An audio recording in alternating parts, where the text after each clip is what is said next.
Hello there everyone.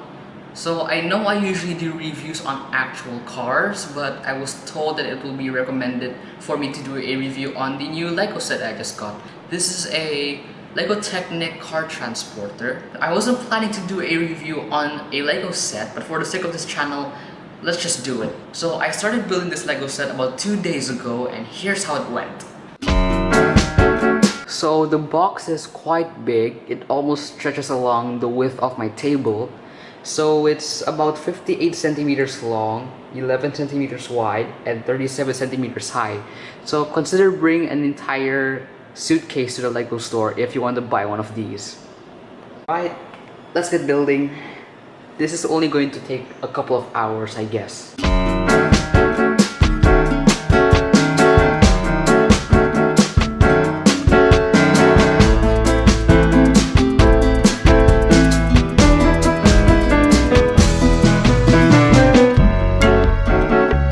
So it took me a long time to finish building the entire Lego set, but I enjoyed it. It's a really enjoyable process to actually build the entire Lego set, even though it takes a lot of time. So let's get on to the review, starting from this car over here. I haven't put any stickers on the car because I want to do some changes to it after we finish filming this video. So this car came with the Lego set. It's unbranded, so it doesn't have a brand or anything, so I'm not sure what this car is supposed to be, but based on my observations, the front looks like a Chevrolet Camaro and the rear looks like a Nissan 350Z. So the car has a fully exposed V8 engine. There's no hood to cover it up or anything, so it's just fully exposed and you can see the entire engine very clearly. And one amazing detail that I actually found is that the car has a diff. So this car has a little tiny diff right over there. It's a nice detail, and you can steer the car from this little knob over here. You can just turn this little gear and you can turn the car. Here, let me just show you real quick over here. Right like that. But you know, the amazing thing about this car is that you can easily remove the bumpers, like so, just like that. So you don't need to take out any internal parts of the car to remove the bumper. So if you're a person like me who likes to modify their Lego cars, this will be a really helpful feature. Now since we're done reviewing the car, let's head on to the big boy, the truck. So this truck is the biggest part in the entire Lego set. This one took me the longest time to build, but don't be fooled by the outside. The inside is very complex, so it does make sense if it took a lot of time to build. So now let's go on to the review. So there are a few details in the truck, for example the openable doors, which are really nice, and there is a little diff in the bottom over there. As you can see, that's a little differential, and especially these little locks in the upper deck over here. So these locks are used to hold the car in place so it doesn't move about. So for example, I'm going to demonstrate. If I were to put a car in here and I put the locks over there, you can just adjust the locks by this little lever over here, and as you can see, the car doesn't move about, which is a really nice detail. So this truck can fit 3 cars, 2 in the upper deck and another one in the lower deck over here. So there are a few complexities in this truck. Like I said, it is very complex. One of them is this little lever over here. You can just turn this lever and it opens up the front cabin to reveal an engine. It's really nice. So this truck uses a V6 engine, and it's really cool. So let's just put that back in place like that. So you can steer the truck in 2 ways. One of them is a little gear in the top which you can use, and another one is in the left side.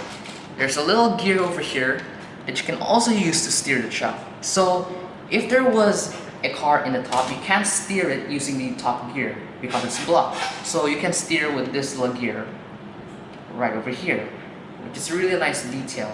And there is another gear in the left side, and that is to use to lower the platform over here. So you can lower the upper deck over here just by turning this clockwise, which takes a little bit of time, but just enjoy it.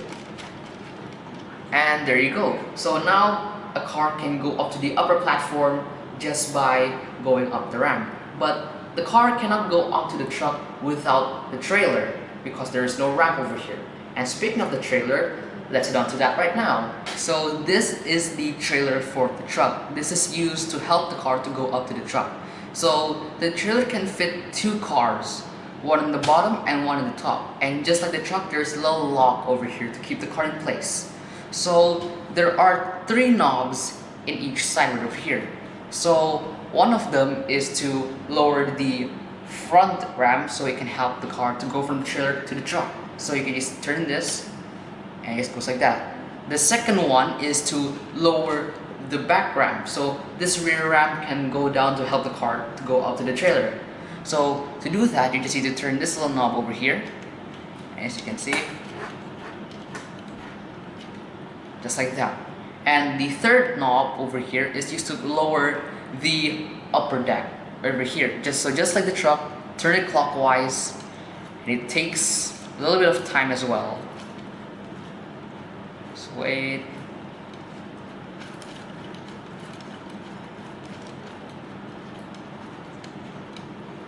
And just like that, now the car can go up to the upper deck.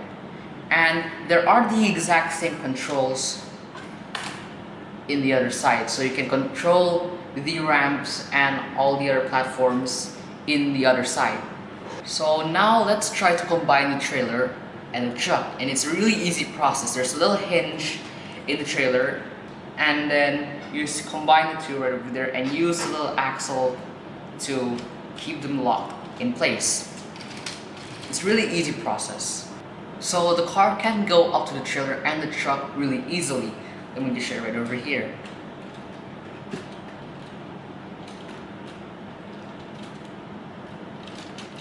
So now it's onto the trailer. You do need to watch the tires sometimes because the tires tend to get stuck in these pillars. And then it goes onto the truck. And just like that, it's really easy for the car to go up from the trailer to the truck. Thank you so much for watching my review on the Lego Technic Car Transporter. Please hit like and subscribe, and I'll see you all in the next video.